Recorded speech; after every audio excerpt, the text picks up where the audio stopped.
welcome to Motivational One on One.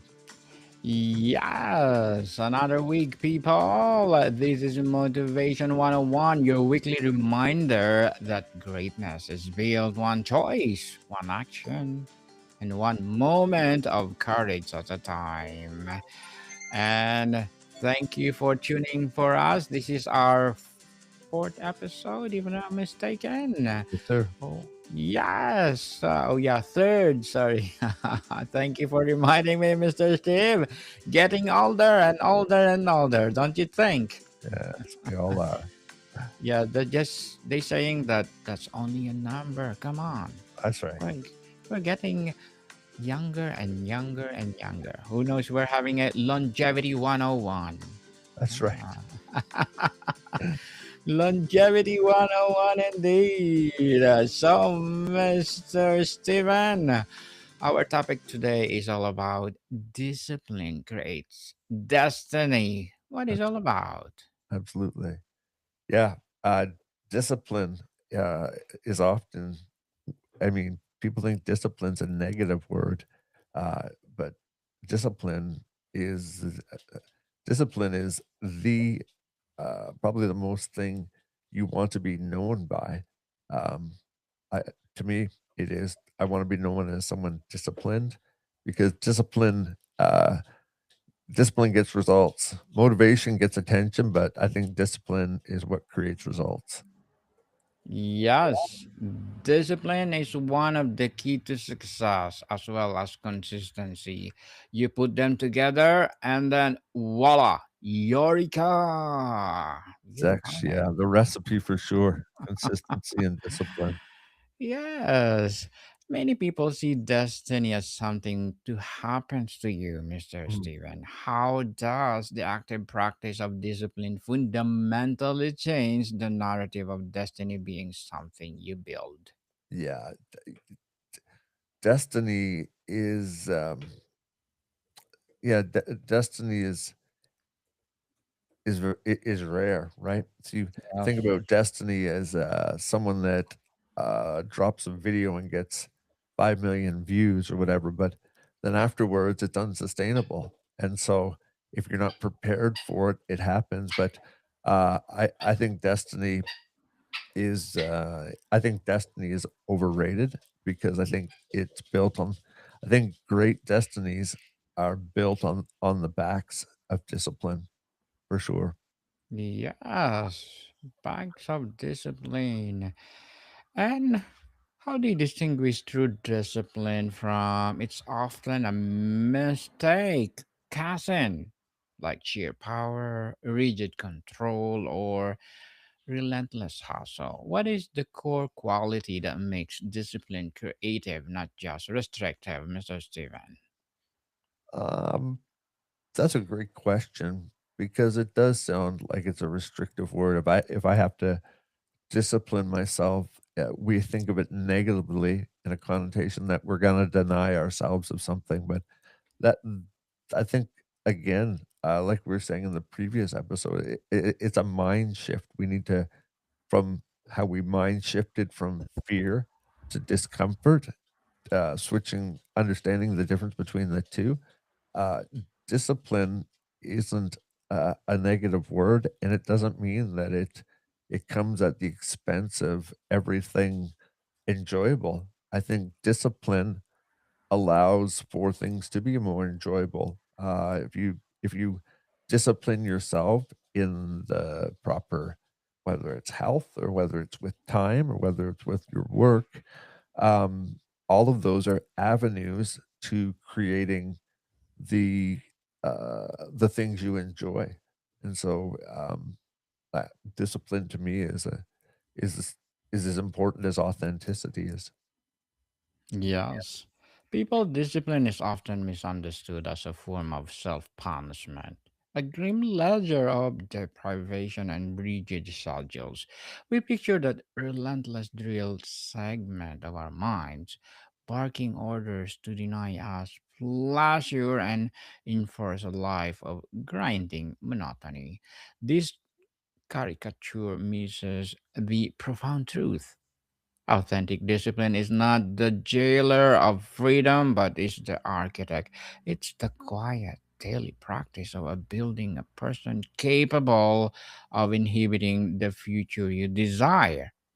Destiny then is not a distant lottery win, even when we want to win the lottery, but it's cumulative structure built by bricks Mhm, of consistent choice. mhm. So, Mr. Steven, in an age of infinite distraction and algorithmic persuasion, is it practicing discipline now a radical act of defending one's own attention and future? Do we need to a new kind of discipline for this digital age? Uh, the short answer is yes. Um, I I think, in a world of technology where everything is fast paced, it's at our fingertips. I think we have the tendency to get distracted from things that truly would move us forward. There's so much more to distract us. And I think discipline comes from when we shut out some of the fast paced world and we quote unquote deprive ourselves. I don't think that's a proper word. We limit ourselves to the fast moving, the quick things at our fingertips. And I think in doing so and staying focused on certain tasks, um, I think, like you said, that success and destiny uh, are one brick on top of the other, or built on the back of hard work. And um, hard work isn't always, isn't always unenjoyable. I enjoy what I do. I enjoy working. I enjoy being focused. Um, but, I think if you here's what I would say, if you're not enjoying what you're doing or you don't enjoy the things you need to get done, you need to probably try and realign what you're doing in life because yes, discipline costs us something, but just because we're disciplined at something, um, it should be at something we enjoy doing, or we are going to enjoy the goal when we get there. Yes, people, the magic of discipline lies in the power of transcend mere motivation. Motivation is a fleeting weather, a pattern, sunny one day, Mm, stormy the next. mm, It's an emotional state unreliable for the long haul. Discipline, by contrast, is the climate. It's the built environment you create for yourself, so that regardless of what emotional weather, the essential work gets done. mm, It's showing up when you're inspired, and more importantly, when you are not. This how discipline becomes the bridge between the fleeting wish and a tangible reality, turning someday into a daily process. So, Mr. Mick, what does the common well meaning, oh, sorry, Mr. Steven, what is the common well meaning piece of advice about building discipline that you will believe is actually harmful or counterproductive? And I just want to apologize, Mr. Steven. Mr. Mick is my co host of four of my podcasts. So I would have I rolled always right. do, Mr. Mick. I would have rolled right through it. It wouldn't have mattered. I don't know.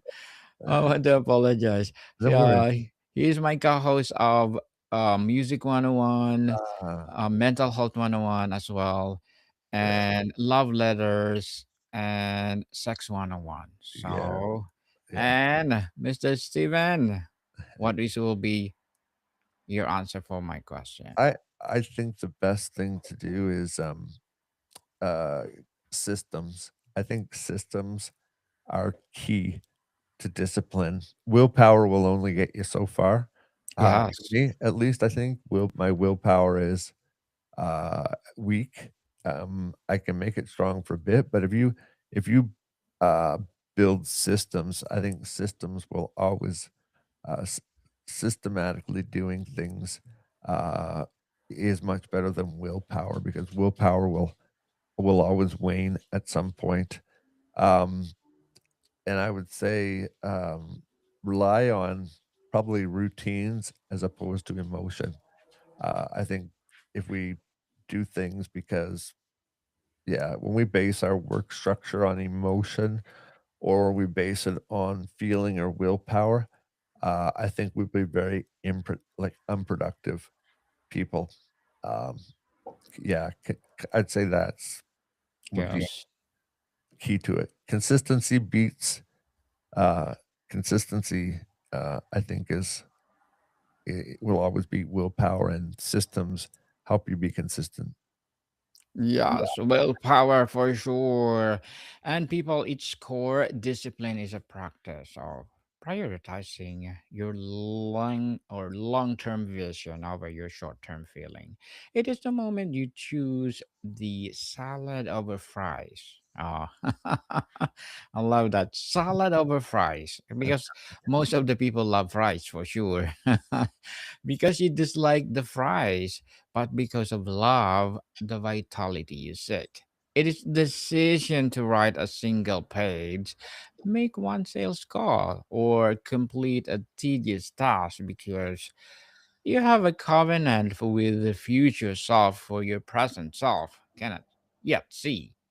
That's Each great. of these, yes, each of those choices is a vote for a person you are becoming, and destiny is simply the election result tailed over a lifetime. This Mm, process functions as a form of high leverage or compound interest. A single act of discipline is nearly significant, mm, but repeated daily, it occurs not linearly, but exponentially. The skill sharpens the knowledge, deepens the muscle growth, the trust in yourself solidifies, and the initial heavy lift of decision making gives way to smooth automation habit.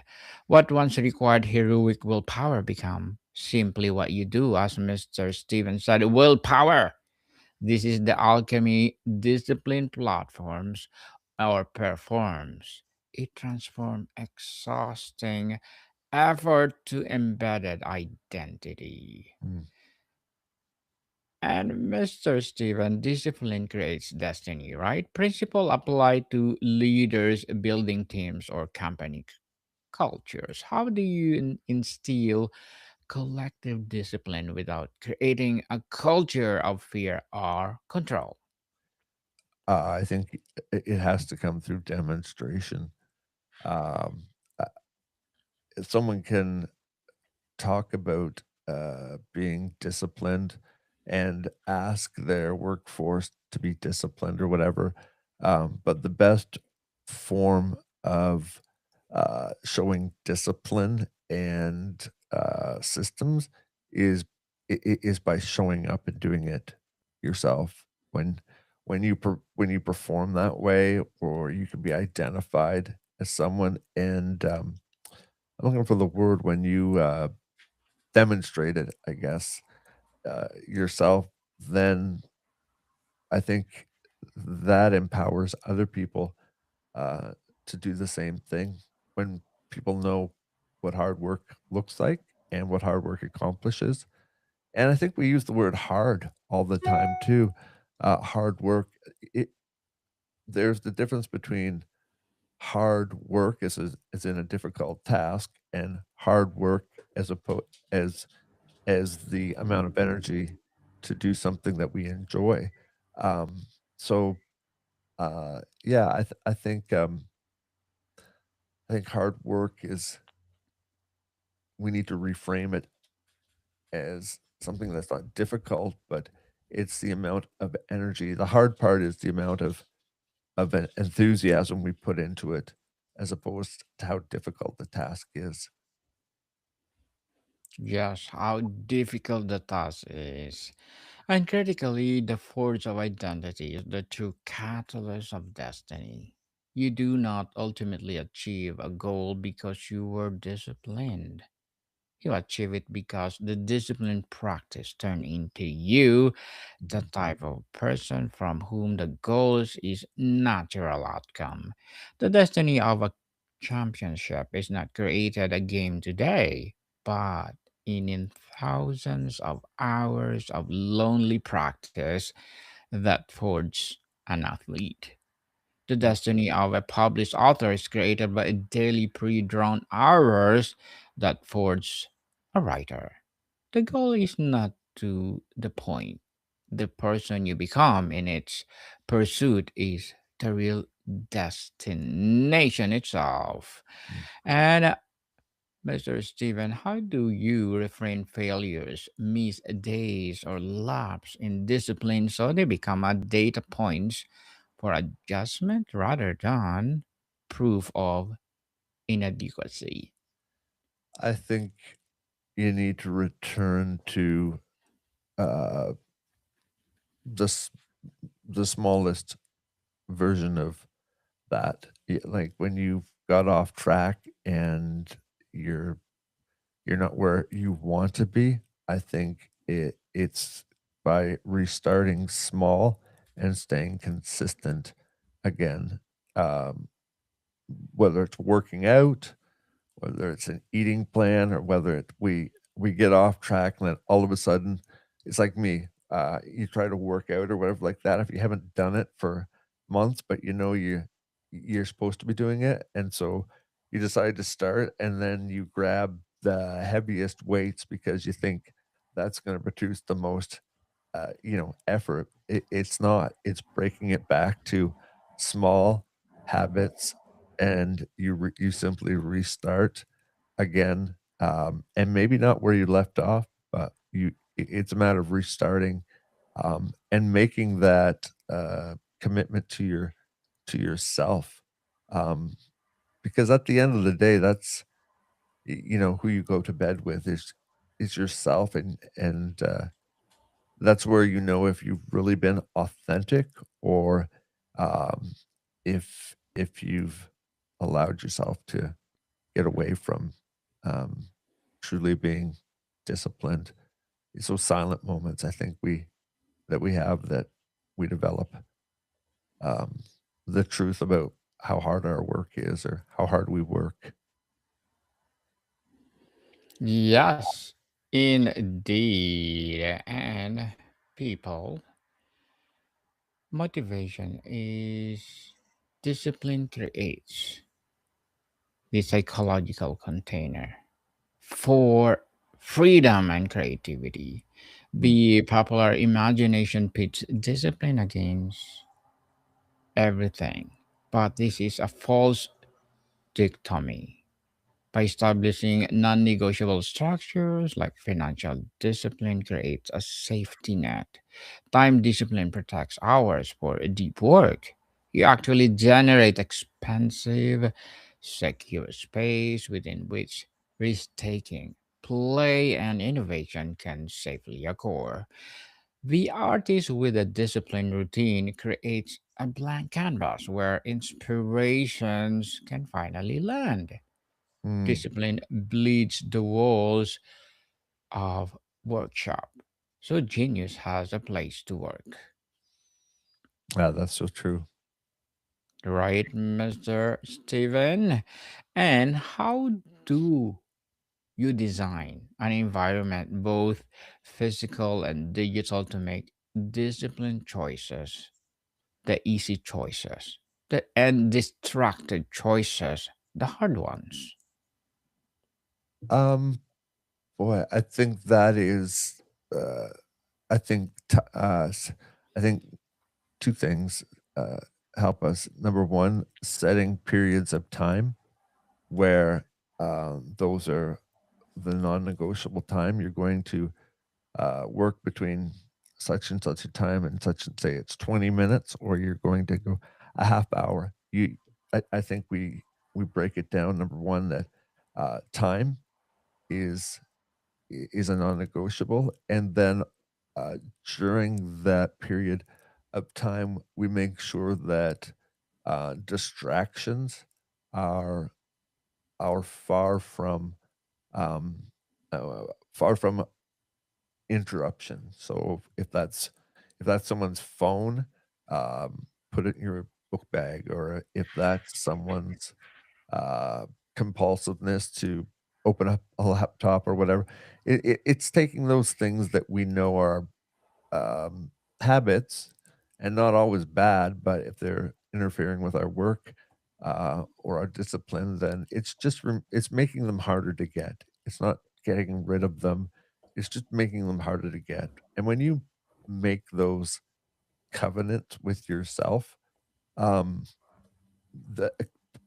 patterns take, what, 30 days, I think they say, or 3 weeks, I can't remember, you have to look that statistic up, but the point is, if you do the same thing over and over again, it becomes part of who you are, and systems and, time allotments, work so much for your benefit. Yeah. Yes, and ultimately, to believe discipline creates destiny is to embrace a profoundly empowering worldview. Is it a shift agency from the fickle hands of fate, luck, or inherent talent into your own steady hands? It declares that your future is not something that happens to you, but something you build for yourself day by deliberate day. It replaces anxiety about uncertain tomorrow, but clarity about the certain action Mm. required today.